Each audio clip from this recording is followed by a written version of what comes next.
मानिस किन गरिब हुन्छ? कि यो भाग्यको खेल हो? कि यो पूर्वजन्मको कर्म हो? कि मानिसको जीवन पहिले नै लेखिएको हुन्छ?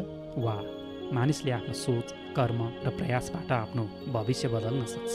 यो प्रश्न हजारौँ वर्षदेखि मानव सभ्यताले खोज्दै आएको प्रश्न हो। आज हामी यसलाई धर्म, दर्शन, विज्ञान र जीवनका उदाहरणबाट बुझ्ने प्रयास गरौँ। हाम्रो समाजमा एउटा भनाइ धेरै सुनिन्छ, भाग्यमा लेखेको कुरा मात्र पाइन्छ। कतिपय मानिसहरू कठिन परिस्थितिमा परेपछि भन्छन् मेरो भाग्य नै खराब रहेछ। तर अर्को समूहका मानिसहरू भन्छन् मानिस आफ्नो कर्मले आफ्नो भाग्य बनाउँछ। अब प्रश्न छ कुन सही हो?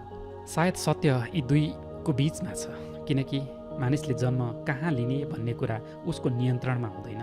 कुन परिवारमा जन्मने, कुन देशमा जन्मने, कुन सामाजिक अवस्थाबाट सुरु गर्ने, यी कुरा मानिसको हातमा हुँदैन। तर त्यसपछि उसले के गर्छ, कसरी सोच्छ, कसरी सिक्छ, कसरी सङ्घर्ष गर्छ, यो उसको हातमा हुन्छ। भागवत गीतामा भगवान् श्रीकृष्णले अर्जुनलाई एउटा महान शिक्षा दिएका छन्, कर्म गर, तर कर्मको फलमा मात्र आसक्त नहौ।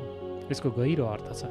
यसले भन्छ तपाईँ आफ्नो प्रयास नियन्त्रण गर्न सक्नुहुन्छ, तर सबै परिणाम नियन्त्रण गर्न सकिन्न। एक किसानले बिउ रोप्न सक्छ, माटो तयार गर्न सक्छ, सिँचाइ गर्न सक्छ, मेहनत गर्न सक्छ, तर वर्षा उसको नियन्त्रणमा हुँदैन।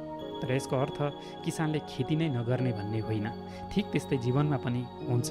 परिस्थिति कठिन हुन सक्छ, प्रयास छोड्नु समाधान होइन। धेरै मानिस कर्मलाई केवल धार्मिक अर्थमा बुझ्छन्, तर कर्मको एउटा व्यावहारिक अर्थ पनि छ।